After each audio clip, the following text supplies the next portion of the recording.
नमस्कार, जी बिजनेस पर आपका स्वागत है। आप देख रहे हैं पावर ब्रेकफास्ट। आपके साथ मैं हूं मानसी दवे। सोमवार की इस सुबह हफ्ते का पहला कारोबारी सत्र सीधा विदेशी बाजार के संकेत सबसे पहले आपके टीवी स्क्रीन पर आएंगे। एसजीएक्स निफ्टी आप देखिए 14,564 के लेवल्स पर फिलहाल 77 अंकों की गिरावट के साथ ट्रेड करता हुआ दिख रहा है। इस बीच डाउ फ्यूचर्स में भी आप देखिए यहां पर तेजी देखने को मिली, करीब 134 अंकों की बढ़त के साथ फिलहाल ट्रेड आप देख पाएंगे। वहीं आपको बता दें एशियाई बाजार में चीन, जापान और यूके के बाजार में आज छुट्टी देखने को मिलेगी। छुट्टी के दिन है, लेकिन एसजीएक्स निफ्टी की तरफ से हम देख रहे हैं हल्की सी गिरावट, 80 अंकों की गिरावट के साथ ट्रेड देखने को मिल रहा है। साथ ही शुक्रवार के ट्रेडिंग सेशन में अमेरिकी बाजार की अगर बात करें, मुनाफा वसूली का दिन जरूर देखने को मिला। डाउ में करीब 185 अंकों की गिरावट दिखी। नैस्डैक भी 120 अंक टूटकर क्लोज दिखाते हुए हमने देखा। गिरावट के साथ अमेरिकी बाजार ने क्लोजिंग दिखाई। विदेशी बाजार में काफी कुछ है जो कि इंपॉर्टेंट है और आज उन सभी चीजों पर हमारी नजर रहेगी, उस पर खास पेशकश भी करेंगे। लेकिन फिलहाल आपको बताते हैं कि विदेशी बाजार को फिलहाल कैसे देखना चाहिए और किस तरह के ट्रिगर्स हैं जो कि फोकस में रहेंगे। दीपांशु हमारे साथ जुड़े हैं। दीपांशु, गुड मॉर्निंग, बताएं। Good morning Mansi. और आज तो काफ़ी सारी ग्लोबल मार्केट्स बंद रहेंगी, बल्कि इस हफ्ते हम देखेंगे कि एशिया में आप चीन, जापान के बाजार बंद देखने वाले हैं काफ़ी दिनों के लिए। साथ ही आज यूके के भी बाजार बंद हैं। अगर पिछले हफ्ते की बात करें तो शुक्रवार को अमेरिकी बाजारों में मुनाफा वसूली हमने देखी। एक बार फिर से बहुत ही छोटी रेंज में डाउ पर कारोबार हुआ, बट एंड ऑफ ट्रेड में हमने देखा कि डाउ लगभग 185 अंक फिसल कर बंद हुआ है। स्मॉल कैप इंडेक्स में थोड़ा ज्यादा रोटेशन लगा, 1.25% की गिरावट उनके स्मॉल कैप इंडेक्स में आई। वहीं हमने देखा कि लगभग सभी सेक्टर्स में बिकवाली थी। एसएनपी में भी 11 में से 7 सेक्टर्स में आपने गिरावट देखी है। सबसे आगे गिरावट में थे एनर्जी शेयर्स, जहां पर 3% का दबाव आपने देखा है। और आईटी स्टॉक्स में आपने गिरावट देखी। दमदार नतीजों के बावजूद लगभग सभी आईटी स्टॉक्स में आपने दबाव देखा है। इसके साथ ही कंज्यूमर स्पेंडिंग का डेटा आया फ्राइडे को मार्च महीने का, और वो काफी स्ट्रांग रहा, तो वहां से थोड़ा बाजार को सहारा मिल रहा है। और इसलिए अभी हम देख भी रहे हैं कि डाउ फ्यूचर्स पर आपको 100-125 अंकों की तेजी दिख रही है। पिछला महीना अगर आप देखें तो फिर डाउ पर 2.5% की तेजी रही। वहीं अगर आप S&P 500 और नैस्डैक की बात करें तो यहां पर 5% से ज्यादा की तेजी पिछले महीने अमेरिकी बाजारों में रही है। कच्चा तेल ये 2% फिसला है, ब्रेंट $67 के करीब आते हुए दिखा। हालांकि आज सुबह थोड़ा रिबाउंड आ रहा है। भारत में मांग गिरने की चिंता बढ़ती हुई दिख रही है और भारत विश्व का तीसरा सबसे बड़ा ऑयल कंज्यूमर है, तो इसलिए कच्चे तेल पर वहां से थोड़ा दबाव आपको आते हुए दिख रहा है। वहीं मजबूत यूएस डेटा के दम पर हमने डॉलर में रिबाउंड आते हुए देखा है और सोने पर हल्का सा दबाव था। But all in all global market से ठीक ठाक संकेत आ रहे हैं और फ्राइडे की थोड़ी मुनाफा वसूली के बाद आज हम देख रहे हैं कि अमेरिकी फ्यूचर्स में पॉजिटिव एक्शन आपको आते हुए दिख रहा है। बिल्कुल। साथ ही दीपांशु, शुक्रवार के दिन जो रिकॉर्ड कोरोना के मामले आए बड़ी चिंता के कारण थे। पिछले 2 दिनों में मामले में कुछ गिरावट आई है, लेकिन जिस तरह से आप कहते हैं वीकेंड में इस ट्रेंड को हम जरूर देखते हैं। ताजा आंकड़े क्या है कोरोना के? बिल्कुल, तो जैसा आपने कहा फ्राइडे को काफ़ी खराब आंकड़े आते हुए देखे। 4 लाख से ज़्यादा नए मामले एक दिन में आए। दिल्ली में उस दिन 27,000 से ज़्यादा मामले थे। बट पिछले 2 दिनों से हम मामलों में गिरावट देख रहे हैं। अब वही बातें देखते हैं, ये ट्रेंड आने वाले 3-4 दिनों के लिए सस्टेन करता है नहीं, क्योंकि वीकेंड लैग तो हमेशा आते हुए दिखता ही है। बट फिर भी अगर आप 3 दिन में देखें तो 11.5 लाख से ज़्यादा नए मामले भारत में आपको आते हुए दिखे हैं। यहीं कल प्रधानमंत्री मोदी की एक अहम बैठक हुई थी, काफ़ी सारी चीज़ों की समीक्षा हुई और अब नाइट्रोजन प्लांट से ऑक्सीजन निकालने का प्लान बनाया जा रहा है। तो अब सरकार ये आइडेंटिफाई करने की कोशिश कर रही है कि कितने नाइट्रोजन प्लांट्स हैं जिन्हें ऑक्सीजन प्लांट्स में कन्वर्ट किया जा सकता है। पर मामलों की बात करें तो वैसे तो हमने देखा है कि देश में काफ़ी तेजी से मामले बढ़ रहे हैं। बट मुंबई, जहां पर सबसे पहले मामले बढ़ने शुरू हुए थे फरवरी एंड मार्च में, वहां पर अब मामलों में गिरावट आप रोज आते हुए देख रहे हैं। और इसके साथ ही हम देख रहे हैं कि पॉजिटिविटी रेट 10% से नीचे गिर गया, यानी कि अगर 100 लोग टेस्ट होते हैं तो उसमें से सिर्फ 10 लोग इस समय पॉजिटिव आ रहे हैं। पहले ये रेट 30-35% हुआ करता था, जो फिलहाल दिल्ली का है। अब वो काफी तेजी से गिरकर 10% से नीचे आ गया है। तो ये एक राहत के संकेत है। और जिस तरह के मेजर्स मुंबई, महाराष्ट्र में, वहीं बाकी राज्यों में भी हम देख रहे हैं, तो आशा यही लगा सकते हैं कि जैसे अब मुंबई में मामले गिर रहे हैं, पॉजिटिविटी रेट गिर रहा है, आगे जाकर बाकी राज्यों में भी यही ट्रेंड देखने को मिल सकता है। इसके अलावा काफी सारे रेस्ट्रिक्शंस और बढ़ा दिए गए हैं। दिल्ली में लॉकडाउन 1 हफ्ते के लिए और बढ़ा दिया गया है। हरियाणा, गोवा में भी 1 हफ्ते का लॉकडाउन घोषित कर दिया है अगले मंडे तक। वहीं ओडिशा में 14 दिनों के लॉकडाउन की घोषणा की गई है। है। भोपाल में कोरोना कर्फ्यू 10 मई तक बढ़ाया गया है। वहीं बंगाल में भी अब हम रेस्ट्रिक्शंस बढ़ते हुए देख रहे हैं, जैसे कि इलेक्शंस खत्म हो गए हैं। बंगाल में restaurants, malls, parlour, cinema halls सब बंद रहेंगे और दुकानें भी सिर्फ हफ्ते में 5 दिन खुलेंगी, वो भी सिर्फ लिमिटेड टाइमिंग के लिए ही। इसके अलावा वैक्सीन से जुड़ी खबरें हैं तो 1 मई को हमने देखा कि 18 से 44 साल की उम्र के बीच के लोगों को वैक्सीन लगना शुरू हो गया। हालांकि इतना बड़े फोर्स में ये ड्राइव इन्फोर्स नहीं हो पाई है क्योंकि वैक्सीन की शॉर्टेजेस लग रही हैं, बट पहले दिन हमने देखा कि लगभग 85,000 लोगों को वैक्सीन दी गई। वहीं रूस से स्पुतनिक वैक्सीन भी अब भारत पहुंच गई है, तो एक और विकल्प जल्दी ही अवेलेबल होगा वैक्सीनेशन के लिए।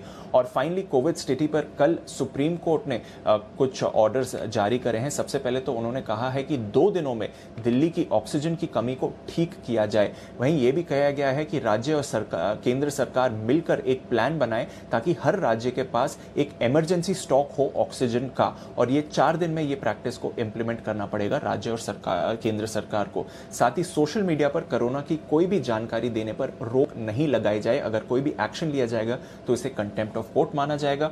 और फाइनली अगली सुनवाई अब 10 मई को होने वाली है, जहां पर सुप्रीम कोर्ट ने सरकार से ऑक्सीजन, रेमडेसिविर और बाकी एसेंशियल्स की स्थिति का अपडेट मांगा है।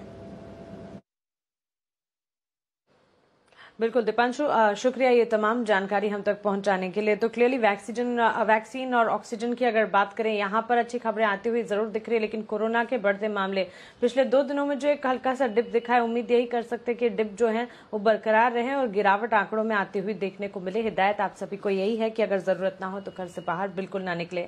चलिए आगे बढ़ते हैं और जान लेते हैं कि संस्थागत निवेशकों ने शुक्रवार के ट्रेडिंग सेशन में क्या किया। कैश मार्केट में FIs की तरफ से बिकवाली आती हुई दिखी है 3,465 करोड़ की। वहीं वायदा बाजार में FIs कर रहे हैं 2,036 करोड़ की खरीदारी। साथ ही कैश मार्केट में DIs 1,419 करोड़ की खरीदारी कर रहे हैं। तो क्लियरली खरीदारी जो है कैश मार्केट में DIs की है, वायदा बाजार में FIs की है, लेकिन कैश मार्केट में FIs की तरफ से बिकवाली करीब 3,465 करोड़ की देखने को मिली है। ढेर सारे संकेत हैं और इन तमाम संकेतों को कैसे प्ले आउट करना है, आज के लिए भारतीय बाजार पर आपकी रणनीति क्या होनी चाहिए, ये जानना काफी अहम हो जाता है। चलिए हमारे साथ जी बिजनेस के मैनेजिंग एडिटर अनिल सिंह भी अब जुड़ रहे हैं, उनसे जान लेते हैं आज की पहली रणनीति।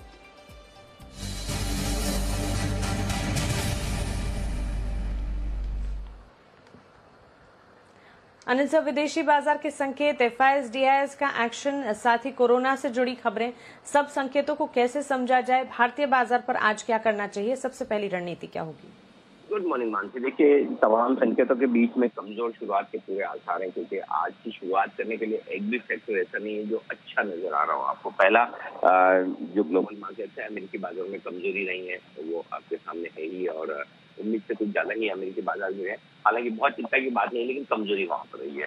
दूसरा, जो राज्यों के चुनाव का फैक्टर था, वहां पर भी नतीजे थोड़े से पश्चिम बंगाल के जो आए तो सेंटिमेंट के लिहाज से हल्के फुल्के, वो भी कमजोरी की तरफ है। तीसरा, कोरोना के आंकड़े 4 लाख के पार पहुंचे और पिछले 2 दिनों के आंकड़े जो थोड़े कम हुए। आमतौर पर वीकेंड के आंकड़े कम होते हैं, टेस्टिंग थोड़ी सी कम होती है, इसलिए उन पर बहुत ज्यादा भरोसा नहीं कर सकते। 4 लाख से ज्यादा का आंकड़ा थोड़ी चिंता बढ़ाने वाला है ही। चौथा, अगर आप देखें तो FI के दमदार बिकवाली FI ने शुक्रवार के सेशन में की है, कैश मार्केट में भी और इंडेक्स फ्यूचर्स में भी, जो कि थोड़ी परेशानी वाली बात है। और पांचवा जो नतीजा है, रिलायंस, इंडसइंड बैंक, ट्रेंड, कहीं भी रिजल्ट में वीकेंड पर ऐसा नहीं कि जो बहुत ही मजबूत रिजल्ट आपके है।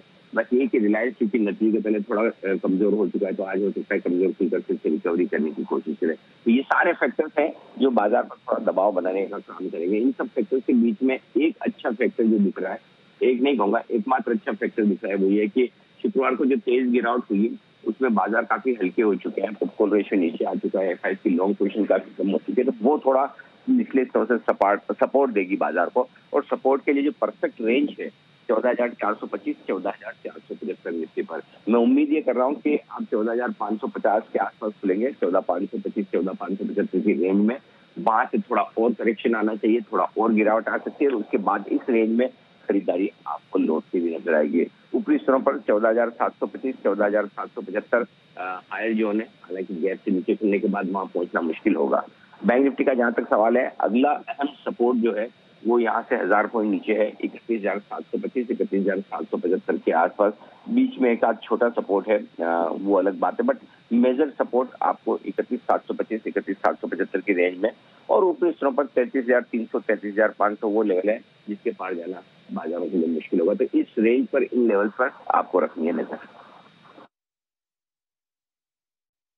ओके तो ये तमाम स्ट्रैटेजी रेंज, शुक्रिया अनिल सर ये स्ट्रैटेजी हमें बताने के लिए। एक दो नहीं 5 फैक्टर्स हैं जो कि बाजार पर दबाव बनाने का काम कर सकते हैं, लेकिन हर रेंज है स्ट्रैटेजी जो हम आपको बता रहे हैं उस पर आप जरूर ध्यान रखिएगा। निफ्टी के लिए सबसे पहले आप देखिए 14,425 से 14,475 सपोर्ट रेंज का काम करेंगे। ऊपरी रेंज आप देखें 14,725 से 14,775 की रहेगी निफ्टी के लिए, इसे ऊपरी रेंज के तौर पर मानकर चलें। बैंक निफ्टी 31,725 से 31,775 इस दायरे को एक मजबूत सपोर्ट के तौर पर आप मानकर चल सकते हैं। वहीं 33,300 से 33,500 इस रेंज को आप मानकर चले बैंक निफ्टी के लिए एक ऊपरी रेंज के तौर पर। तो क्लियरली ये जो तमाम रेंज हम आपको बता रहे हैं इस पर ध्यान रखिएगा। बाजार में थोड़ा सा दबाव के साथ शुरुआत देखने की जरूर संभावना दिख रही है। आगे किन लेवल्स पर ट्रेड करते हैं, संभलते हैं नहीं, ये देखना काफी इंपॉर्टेंट हो जाता है आज के ट्रेडिंग सेशन में। लेकिन अप्रैल के ऑटो बिक्री के आंकड़े 1 तारीख को आते हुए दिखे। ऑटो बिक्री के नंबर्स पर कोरोना का क्या असर हुआ, ऑटो बिक्री के आंकड़े कैसे रहे, विस्तार से जान लेते हैं कुशल गुप्ता से। कुशल गुड मॉर्निंग, बताएं। Good morning Mansi. आप देखिए यहाँ पर नंबर्स जो हैं across the board weaker side पर आते हुए दिखे हैं, एक्सेप्ट फॉर पैसेंजर व्हीकल्स जहाँ पर थोड़ी सी जो है हमें उम्मीद देखने को मिली है। खासकर अगर आप देखें तो अप्रैल महीना पिछले साल का वो तो वॉश आउट था, तो इसीलिए हमने मंथ ऑन मंथ कंपैरिजन जो किया है उसमें सबसे पहले आपको पैसेंजर व्हीकल्स से ही शुरुआत करते हैं। आप देखिए हालांकि 4% की गिरावट हमें देखने को मिली है, पर हमारा जो अनुमान था 1,53,500 यूनिट्स का, उसके मुकाबले ऑलमोस्ट 1,60,000 यूनिट्स कंपनी बेचने में सफलता प्राप्त की है। साथ ही M&M की बात करें तो जो कुल ऑटो बिक्री आंकड़े हैं वहां पर भी प्रदर्शन बेहतर साइड पर रहा है। हमारा अनुमान 27,000 यूनिट्स का था करीबन, तो कंपनी ने करीब 36,400 यूनिट्स बेचे हैं। हालांकि इनका भी ओवरऑल देखेंगे तो 10% की गिरावट रही है मंथ ऑन मंथ आधार पर। टाटा मोटर्स यहां पर भी वीकर साइड पर रहा है मामला। इनफैक्ट पैसेंजर व्हीकल जो है 15% गिरकर 25,100 यूनिट्स ऑलमोस्ट आती हुई दिखी है। टू व्हीलर स्पेस की बात करें तो यहां पर दो कंपनियों ने अपने नतीजे माफ कीजिएगा अपने जो यूनिट्स हैं अप्रैल महीने के वो डिक्लेयर किए हैं, जिसमें हीरो मोटोकॉर्प काफी खराब प्रदर्शन यहां पर आता हुआ दिखा है। करीब 35% का बड़ा कट जो है कंपनी ने घोषित किया है मंथ ऑन मंथ आधार पर। 4,50,000 यूनिट्स का हमारा अनुमान था। और अगर आप आइशर मोटर्स की जो रॉयल एनफील्ड की बिक्री भी देखें तो वहां पर भी ऑलमोस्ट 20% की गिरावट हमें देखने को मिली है और 53,300 यूनिट्स करीबन जो है कंपनी बेचने में सफलता प्राप्त की। इसके साथ साथ अगर आप कमर्शियल व्हीकल्स की भी बात करें तो यहां पर भी जो आलम है वो वीकनेस का ही था और स्पेसिफिकली आइशर मोटर्स VECV देखें तो 70% की गिरावट यहां पर रही। तो सबसे ज्यादा डीप कट जो है मंथ ऑन मंथ आधार पर अगर आप कोई सेगमेंट में देखेंगे ऑटो स्पेस में तो वो है commercial vehicle space. Ashok Leyland में भी करीब 52% की गिरावट रही और टाटा मोटर्स की जो कमर्शियल व्हीकल कुल कमर्शियल व्हीकल बिक्री है उसमें भी 60% का कट आता हुआ नजर आया। और अंत में ट्रैक्टर बिक्री में अगर आप स्पेसिफिकली देखें M&M को तो यहां पर थोड़ा सा प्रदर्शन बेहतर साइड पर था, मार्जिनली बेटर था, बहुत ज्यादा इसमें भी बदलाव नहीं थे। 26,000 यूनिट्स के अनुमान के मुकाबले करीब 27,500 यूनिट्स कंपनी ने बेचे। और एस्कॉर्ट्स की अगर आप बिक्री देखें तो यहां पर काफी बड़ी गिरावट देखने को मिली, करीब 43% का गिरावट यहां पर आता हुआ दिखा। ऑलमोस्ट आधी जो है मंथ ऑन मंथ आधार पर सेल्स होती हुई दिखी। तो यहां पर मिक्स सेट ऑफ परफॉर्मेंस आप ट्रैक्टर स्पेस से कहेंगे, पैसेंजर व्हीकल से थोड़ी बेहतर है, पर सबसे ज्यादा खराब जो है ओवरऑल अगर आप देखें तो कमर्शियल व्हीकल स्पेस। ओके कुशल, शुक्रिया ऑटो बिक्री के आंकड़े हमें बताने के लिए। तो क्लियरली कोरोना का असर ऑटो बिक्री की रफ्तार पर भी पड़ता हुआ यहाँ जरूर दिखा है। चलिए अब खबरों वाले शेयर्स और वीकेंड पर कौन से नतीजे आए, कैसे रहे तमाम नतीजे जान लेते हैं वरुण दुबे से। वरुण गुड मॉर्निंग, बताएं सबसे पहले वीकेंड के दौरान जो भी कंपनियों के नंबर्स आए, कौन सी कंपनियां थी, कैसे नंबर्स रहे? देखिए वीकेंड के दौरान सबसे बड़ा नंबर जो है वो रिलायंस इंडस्ट्रीज का आया है। फ्राइडे को करीब 7 साढ़े 7 बजे शाम को ये नंबर्स आए और नंबर्स मिले जुले इसलिए क्योंकि आए हमारे अनुमान से बेहतर है। मुनाफा जो हमने अनुमान लगाया था 15,000 करोड़ का, एग्जैक्ट उसके आसपास ही आया है, लेकिन मार्जिन कंपनी के काफ़ी वीक है। 18.3% से गिर के सीधे 15.6% पे आए हैं, जबकि हमारा अनुमान 15.9% का था। और अक्रॉस बोर्ड कहीं ना कहीं मार्जिन में खासकर जो O2C कारोबार है वहाँ प्रेशर देखने मिला, जिसके कारण कंपनी के नंबर्स जो है ऑपरेशनली वीक है। जियो के आरपूस 140 का अनुमान था, 138.2 पे आया है 151 के मुकाबले। तो जियो के नंबर्स थोड़े कमजोर है, तो इसका इम्पैक्ट आपको रिलायंस पे भी देखने मिलेगा और बाकी टेलीकॉम कंपनीज पे भी देखने मिलेगा, इसके लिए नजर रखिएगा। अगला नंबर ट्रेंड का है। स्टैंड अलोन नंबर्स कंपनी के काफी बेहतर है। कंपनी की जो आय है उसमें करीब 7% के आसपास की बढ़ोतरी देखने मिली, हमारे अनुमान से बेहतर। मार्जिन 12.2% से बढ़ के 17.7% पे आए हैं और मुनाफा 56.9 पे आया है, तो ये काफ़ी अच्छे नंबर्स है, अनुमान से बेहतर है और कंपनी ने डिविडेंड का भी ऐलान किया है। येस बैंक, यहाँ पे फिर से कंपनी ने लॉस किया है, 3,790 करोड़ के आसपास का लॉस है। एनआईआई जो है उसमें भी करीब 22.5% के आसपास की गिरावट देखने मिली है। नेट एनपीएस और ग्रॉस एनपीएस दोनों में बढ़ोतरी देखने मिली है, तो नंबर थोड़े वीक है। इंडियन होटल्स नंबर्स यहाँ पे भी वीक है, रेवेन्यूज 42% गिरे हैं, एबिटा 65% गिरा, मार्जिन 19.6% से गिर के 11.6%, 97 करोड़ के आसपास का कंपनी ने लॉस किया है। वहीं सुप्रीम पेट्रोल, यहाँ पे जो नंबर्स है वो थोड़े अच्छे लग रहे हैं क्योंकि रेवेन्यूज करीब 91% के आसपास बढ़े हैं, एबिटा 8 गुना हो चुका है, मार्जिन में अच्छी खासी बढ़ोतरी है और मुनाफा देखिए करीब 10 गुना बढ़ा है, तो यहाँ नंबर अच्छे हैं। और आज जाहिर सी बात है Kotak Mahindra bank, SBI life, Godrej properties, L&T technology services और टाटा केमिकल्स के नंबर्स आएंगे, तो वहाँ भी आपकी नजर होनी चाहिए। बिल्कुल। और वरुण, आज के लिए फिर खबरों वाले शेयर्स कौन से होंगे जिस पर हमें नजर रखनी है? देखिए खबरों वाले में तो सबसे पहले पावर ग्रिड का इन्विट जो है वो आज बंद होगा उसका आईपीओ, और अब तक कुछ खास रिस्पांस मिला नहीं है, करीब 61% के आसपास भरा है, तो यहाँ आपको नजर रखनी है कि आज कितना भरता है। डॉक्टर रेड्डीज पे नजर रखिए क्योंकि स्पुतनिक 5 की जो वैक्सीन है पहली खेप जो है उसकी वो भारत पहुंच चुकी है, तो इसका इम्पैक्ट आज आपको देखने मिलेगा। बलरामपुर चीनी, इनफैक्ट जितने भी शुगर स्टॉक्स है वहाँ पे नजर रखिए क्योंकि शुगर सीजन जो है उसका ऑपरेशनल अपडेट आया है। 2020-21 में शुगर सीजन में क्रशिंग का कामकाज जो है वो पूरा कर लिया गया है और कुल शुगर उत्पादन जो है 11.89 लाख टन से घटकर 9.25 लाख टन हुआ है। कुल शुगर केन क्रश जो है 105.37 लाख मिलियन टन से घटकर 87.52 लाख हो गया है। मॉइल, यहाँ पे नजर रखिएगा क्योंकि इन्होंने प्रोडक्ट के दाम बढ़ाए हैं, करीब 5% के आसपास के दाम जो है वो बढ़ाए गए हैं।